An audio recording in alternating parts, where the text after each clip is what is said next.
Welcome back to Final Fantasy 1. So, while we're here, well, it's time to delve into the optional dungeon, starting with the one that opened after the Lich defeat, the Earthgift Shrine. Like I mentioned, this thing went away, say, it took a kick inside. It was leaping over with gruesome monsters. Jesus Christ, Maybe that's terminology I'd for stay kid. out if I were you. Anyway, let's enter. Like I said, most of the dungeons is like randomized. It has a set number of floors that are shuffled, and you face them in a particular order. I will try to explain a bit because I paced them in a way that they're not going too fast unless they're purely combat oriented. In this one, for example, you're in a forest that looks like poison, but don't worry, you don't suffer from status debuffs. And you have to fight these cursed soldiers that are represented by undead rounds. This music, it sounds familiar. It's since the dungeons are themed after, basically the Archemio dungeons themed after Final Fantasy from 3 to 6, I decided to use the corresponding dungeon themes but then be remixed for the CDL 12. Specifically, this is Crystal Cave from Final Fantasy 3 remixed for the CDL 12. It's used as the dungeon theme for All New Night. So I've noticed that in this dungeon, there are actually mooks that show up in the field. Yeah, again, these are the dungeons that were added in the Game Boy Advance version, and the developers started to experiment a bit on them. So like Chrono Trigger DS, this version of Final Fantasy 1 pretty much took all improvements from all previous versions and of the game added something more, yes. Nice. But yes, Final Fantasy 2 will also do something similar to that, although not in the Game Boy Advance version. Game Boy Advance version will do something else entirely, like sort of an epilogue campaign of sorts. It's a bit complicated. But we'll have this mechanic instead, not necessarily cameo dungeons, but these kind of dungeons that are randomized and experiment a bit for the PSP version, which I'll still record that, so don't worry about that, using one of the mechanics that it uses, the world system. It's a bit complicated, so I'll reserve any more details for the actual game of Final Fantasy 2. The important thing that you need to know here is that the dungeons themselves are loosely themed after the games they're based from, but the bosses that you will face are directly based instead on the game. There are usually 4 bosses per dungeon, and they are themed, like I said, after the specific game, you went through. The reason why there is no title instead of Final Fantasy 2 is that because the Game Boy Advance version was usually packaged, with 1 and 2 at the same time, meaning that the developers thought you didn't really have no reason to have 2 attached to these also in cameo form, but instead a tease towards 3, 4, and 5. Sorry, 3, 4, 5, and 6. The thing is, the 2D version of Final Fantasy III never got released in the West. The first time it was ever localized was for the Nintendo DS version, which took a game and rebuilt it entirely on 3D, which as well only the basic core plot the same. For all intents and purposes, it counts almost as a new game because it gives the 4 nameless protagonists actual names and backstories. Lunef, Ark, Refia, and Ingus. It does flesh out a bit more the world. It reorganizes a bit the combat system and also the overworld. It does keep some of the more baffling things that 3 does, which is why it's one of my least favorite of the entire series. Not necessarily a bad game, just one of my least favorite, again, to play specifically. But it also introduces so many new things, like particular the abilities for the classes, switching them instead of just keeping one for the entire journey. The bosses that changes the elemental barriers they have, which is a thing that tends to be common in RPGs, but that was the first major Final Fantasy game that actually had it. Oh, okay. There you go, Dweebs. I found you some new protection. Lovely. What is the new protection? A Kenpogi, which means basically that you'll properly have a martial arts suit. Oh, good. So I get to be a cool martial artist now. However, there you go. Unfortunately, we're in the sweltering heat in the deserts. So, yeah, exactly. One of the things about this particular floor of the desert actually has its exit near oases, so you sort of have to stumble a bit and search it on your own.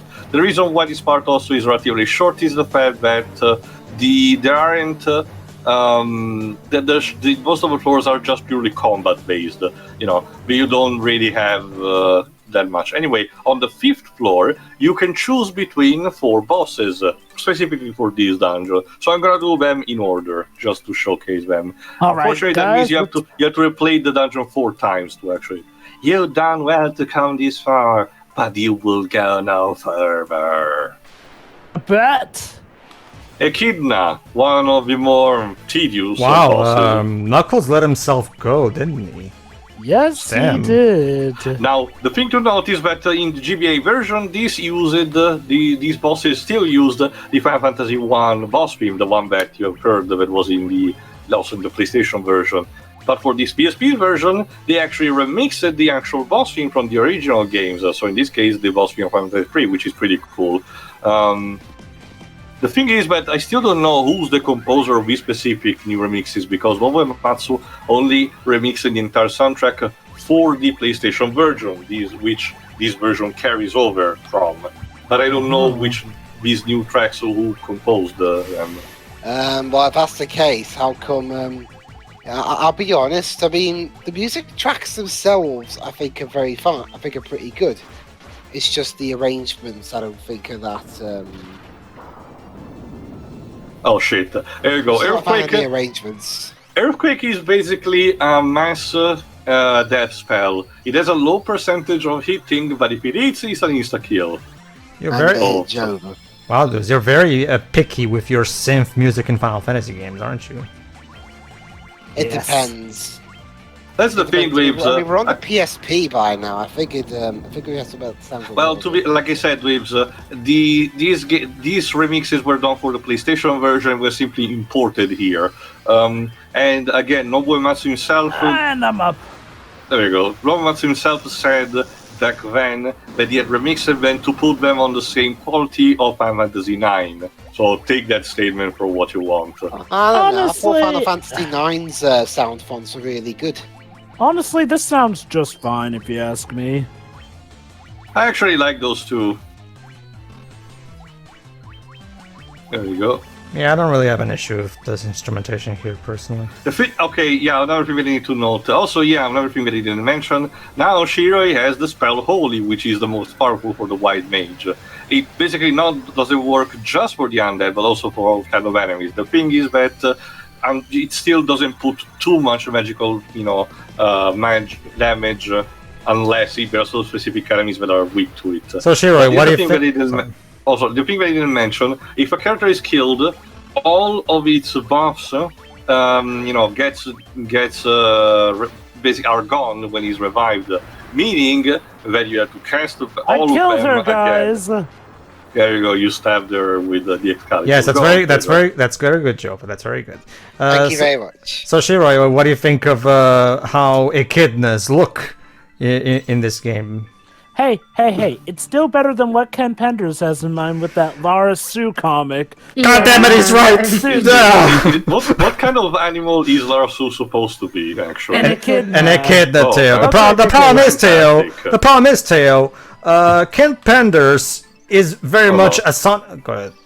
So you managed to reach these depths, I commend you. But your journey ends here, I'm afraid. Alright, this one instead is Cerberus. Okay. Thankfully, unlike in the original game, this one doesn't attack you 3 times in a row, thankfully. But go on. That's the thing, Tail. Ken Penders is kind of a parallel... kind of a sonic version of Frank Miller. He's both a shit writer and a shit artist. He can't do either. Like, ugh. Okay. I will give Frank Miller some credit. Frank Miller used to have that talent. Ken Penders never had that talent. Yeah, that was like what, 30 years ago by this point. Still better than never. I guess. Well, I mean, I'll take for the writing, I'll take your word for it, because the only the only writing of his that I've seen has been in movies. They range from okay, like I can tell you this. It's not massively. Sorry, go on. They range from okay, like Sin City, to poor, like the RoboCop sequels that he wrote, to The Spirit. I can tell you this, was it's when not he much was definitely in different his from the menaces. comics. Behold, guys, some of the artwork that Ken Penders has, rendering the character please tell me it's a Leander. model from VR chat. No, TL, he is serious about that being artwork for the comic. This is why every day we stray again further from God's grace. I've never seen this particular one before. You've never seen that one, Joy? No. Three heads at the same time because JoJo reference. Sure. The internet went into a frenzy when this was shown back in 2014. Yeah. And yes, it's been since 2014 that he's supposedly working on this comic. Still hasn't gotten the first issue out. It's never coming out. It's never coming. This comic is the mighty number 9 of comics. Believe it or not, Troy, he has shown some pages every now and then, and he still is working on the comic to this day today. He's talked about how if he dies, his children will carry on his legacy. And will they, though? Don't you see, Jova, don't you see, Jova, masterpieces don't get constructed overnight. I mean, I'm sure when this comic comes out, it will be a big breakthrough and revelation that will change the comic book industry forever. It'll prove us all wrong. Not just that, that's very kind of tasteless, because in contrast, for example, Terry Pratchett specifically stated in his testament when he died for his children to actually destroy all of his incomplete works because he didn't want anyone to have the burden of that. Anyway, there are none who can stop me in all of creation. You too shall fall before me. Now this is one of the more recurring ones. Ahriman. What happened to you? Ahriman is a classical Final Fantasy monster. He debuted in 3, basically, as you can imagine. He's mostly specialized in debuffing your entire party and then starting to use that spell on it. I forgot exactly what is his moveset here. Guys, did something happen to Mike Wazowski in Kingdom Hearts 3 that I He's actually one of my mains in World of Final Fantasy. What, Mike Wazowski? No, Ahriman. Blitz. Babes, you do realize that one-eyed monsters existed before Monsters Inc. Yeah, no, that's the one I think of the most. Fair enough. Expand your horizons. Yeah. I'll expand my horizons when you stop giving me shit items. So Shiroi, what did you think of Amano's idea of what an echidna looks like in this game? I didn't see it. I'll give you a link in a second. Sure. But no, like I was saying, Terry Pratchett specifically said instead that he didn't want these heirs to have the burden of his incomplete works. So he actually wanted, everything to be destroyed. Which, if you ever had read a Terry Pratchett novel, you know that that in itself is kind of sad, because you would want to read anything that he has wrote, even the incomplete stuff.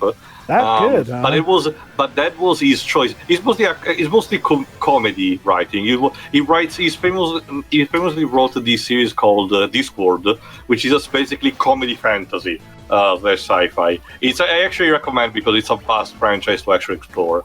I think a couple of those got adapted to TV. Some actually had video games. Pushing Up Roses actually reviewed one of them. Wait. Oh, wait, Pushing Up Roses. Did that get adapted into a TV show, perchance? I don't know. Some of Terry Pratchett's books got adapted into shows here on. But anyway, the point is that instead, Mr. Penders is so full of himself that actually wants his poor children to actually continue his work. Penders is seriously deluded here. Blue Zone Comms actually did an interview with him, if you want to check it out. Wait, seriously? Yeah, they did ask Edge about it. He was the one who told me about it. They apparently interviewed Ken Penders, and he is so full Alright, of those himself. boss eat me are all things great and shall die now, warriors of light. To seriously put... This is the last of the bosses that you faced in the Dark World.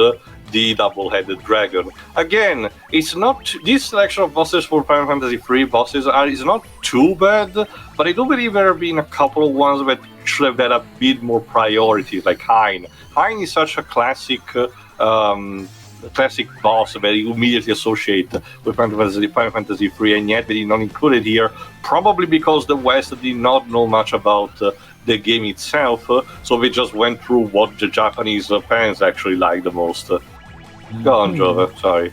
To put things into perspective, Ken Penders is the reason that a lot of classic Sonic characters cannot be used nowadays because he tried to lay claim to them and suggest that he invented stuff. Also, he suggested that the Sonic comic wasn't good until he came on board. Oh, mind you, God. this is the same guy who was so obsessed with Knuckles that he tried to make Knuckles the main star of the damn thing instead of, Sonic.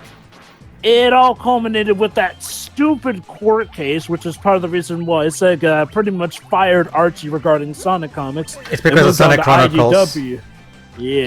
Yeah, and moved on to IDW, who weren't idiots with their legal management. But yeah, due to Sonic Chronicles, Ken took the opportunity to sue Sega over the usage of echidnas because of some legal loopholes. And how apparently the Shadow Clan that shows up in Sonic Chronicles was reminiscent of some of the echidnas that he worked with here and there. The end result, a lot of characters got taken and stuff revolving around certain concepts that he created, like Scourge, who was represented by Evil Sonic, now cannot be used unless Sega asks Ken to use it. So Ken thought that he would just be able to, get all the royalties out of this. Joke was on him. Sega just went, okay, take your toys, get the hell out from us. As for you, Archie, yeah, you're fired. And they moved on to IDW, who are much better at handling legal stuff. And hey, considering all the properties IDW have, that means that we can have some pretty great crossovers here. But long story short, Ken Penders was the result of a mass exodus of Sonic characters, which fans still to this day hate him for. And this guy thinks that he's going to be the next coming of Christ to Sonic fans by supposedly making things great with the Lara Sue Chronicles. He's also incredibly petty. Just like a month or two ago, he was taking unnecessarily mean jabs at Ian Flynn, like jealous much. Oh, he hates Ian Flynn with a passion for a reason that I'm still trying to decipher. Also, he once talked about how Sega refused his ploy for a Sonic movie. And mind you, his idea for the Sonic movie was going to be that there was going to be nuclear explosions, characters getting tortured on screen, mind you. Join us for the next part, where instead we actually have the dungeons that are based on Final Fantasy IV. See ya. Oh, See ya. goody.